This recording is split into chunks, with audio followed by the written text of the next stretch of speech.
Coucouille et bienvenue sur Studio Parlons, le podcast de Studio Pardon. Ici, on va aborder plein de thèmes sur la communauté LGBTQIA+. Et avec toutes ces différentes histoires, j'espère donner un peu d'espoir en ces temps sombres. Courage.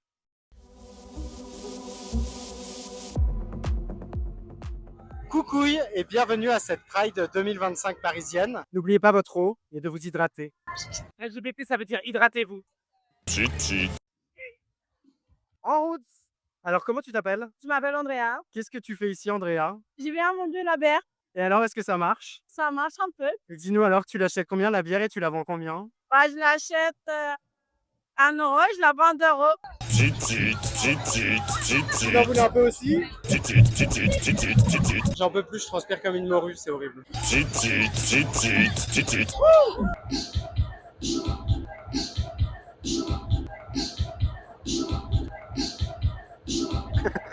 J'adore tes mèmes, beaucoup d'Instagram et super content que tu fasses des podcasts. Merci beaucoup. Merci à toi. Et bonne Pride. À cette chaleur. Bonne Pride. Pourquoi toi c'est important d'être là à cette Pride? Je pense qu'il est important non, parce que je pense qu'on perd les droits. On peut quand même rappeler qu'aujourd'hui en 2025, les LGBTI-phobies tuent toujours en France et dans le monde. Donc c'est important et puis quand même pour faire la fête, on est là aussi quoi.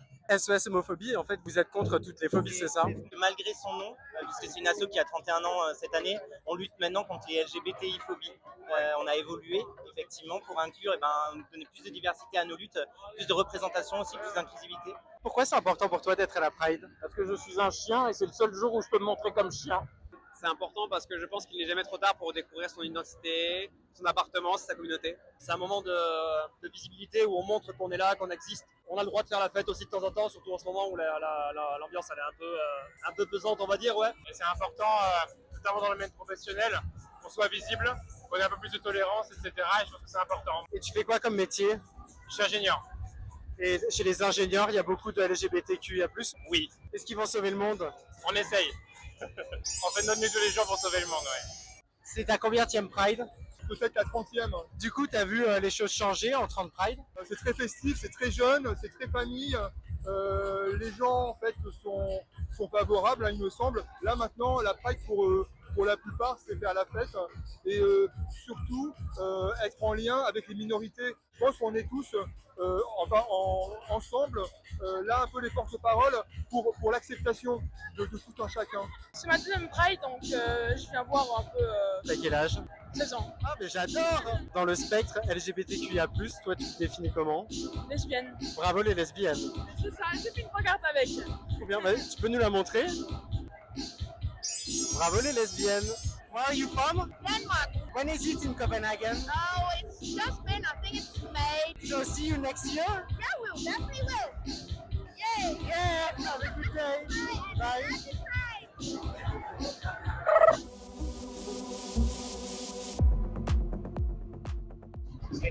En route! C'est quoi pour toi un green flag chez un mec? Un mec qui fait la Pride et qui marche avec fierté. Qui soit attentionné. Je suis un chien donc la question m'intéresse pas. Quelqu'un qui se connaît. Quelqu'un qui se connaît parce qu'au final, c'est la base de tout. Tu peux pas aimer quelqu'un d'autre sans t'aimer toi-même et quelqu'un qui se connaît, c'est vraiment c'est serein. Oh les câlins. Ah j'ai un copain, j'adore faire des câlins. Sa bonté, sa bonté. La gentillesse. Oui, la gentillesse. Quelqu'un de gentil. L'honnêteté. Discussion, un peu d'intellectuel quand même. Je pense la famille. Il aime bien sa famille. Et le red flag? Oh, l'intolérance. La méchanceté, juste sur les apparences au premier abord et qui cherche pas à connaître la personne. Et par contre, le gros red flag chez moi, c'est le manque de communication. Un mec qui t'ignore. La drogue pour moi. Personnellement, la drogue, c'est...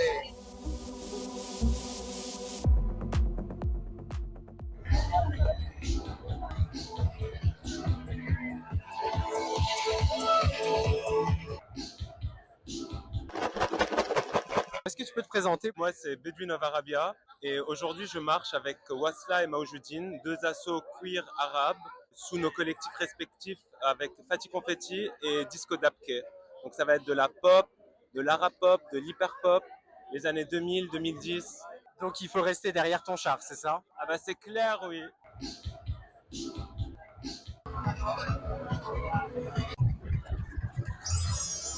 Parle-moi un peu de ton char. C'est quel assaut? C'est l'association Africa Ranciel. En fait, on est basé sur la santé sexuelle et aussi on reçoit aussi des demandeurs d'asile. Alors du coup, raconte-moi un peu l'ambiance du char, ça va être quoi? Ça va être africain, africain, africain, africain, africain. Ça va bouger les fesses. Happy Pride,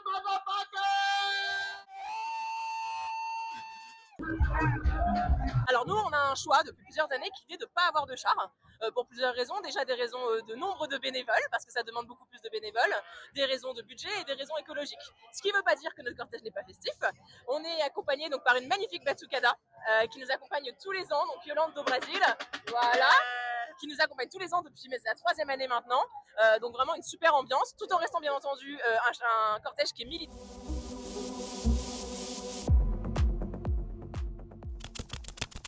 Pour toi, quel est ton body count 2025? 1. Ah non, 2. Son nom de mon ex. Je l'avais oublié. De 2025, bah 1. Bah, ça, je suis marié, mais on a une culture en fait de je dirais de la récré du sexe, mais c'est toujours ensemble. C'est jamais l'un sans l'autre. Voilà, c'est comme un bon repas où ça se partage. Non mais là, c'est... comment dirais-je Joker. Bah assez peu vu que je suis en couple. Ouais, bon, j'en ai strictement aucune idée. Et j'en aurai aucune idée après ce soir. 2025, pas beaucoup, je pense qu'on doit être à 2 ou 3. Joker 5. Je sais pas.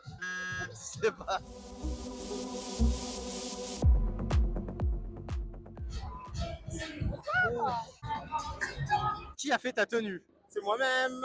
En fait, c'est le comic que j'ai acheté et que j'ai coupé, j'ai customisé en fait avec mes chaussures et tout. J'adore. Quelle est ton inspiration pour cette tenue? Alors pas du tout Beyoncé, non désolé, j'aimais les Santiago avant elle. C'est quoi ton inspiration pour ton look? Bah, vu qu'on est dans un climat politique et c'est soldats queer, quoi. Bon, si on va à la guerre avec des soldats comme moi, on est dans la merde. Donc c'est juste résistance et résistance queer. C'est toi qui as fait ta tenue? Alors c'est moi, et c'est en fait c'est un phénix qui renaît de ses cendres parce que sans cesse, durant l'année, il y a des hauts et des bas. Et je pense que le plus haut des hauts, c'est ici, c'est aujourd'hui. Et ça fait tellement du bien.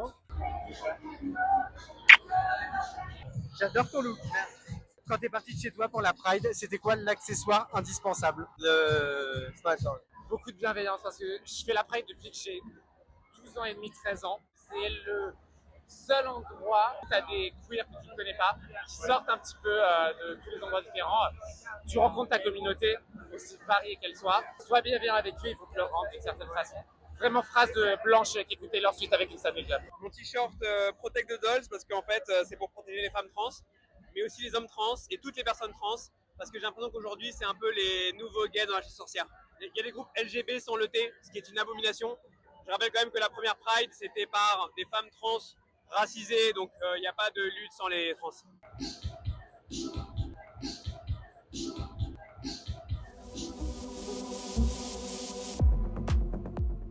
Est-ce que tu as vu qu'il y avait le groupe d'extrême droite, Eros, qui était présent? Qu'est-ce que tu aurais à leur dire, toi? Je les emmerde.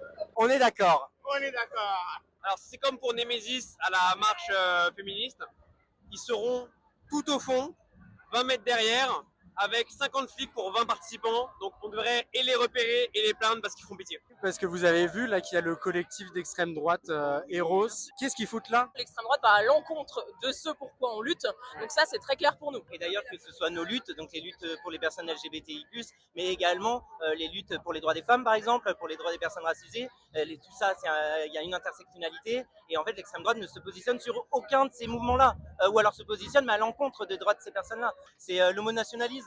En fait la reprise par des courants d'extrême droite justement de nos revendications, donc soi-disant lutter pour nos droits, mais à l'encontre d'autres personnes, et notamment les personnes immigrées, les personnes réfugiées, les personnes demandeuses d'asile, etc.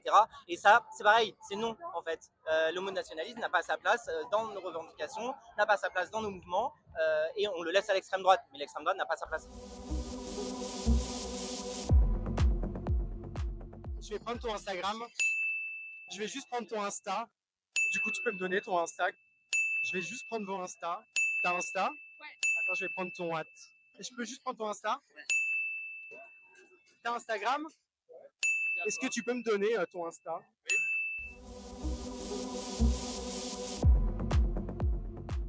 J'espère que ça t'a plu, alors n'hésite pas à partager ce podcast et à faire tes retours en commentaire. Et je te dis à très vite pour un prochain épisode.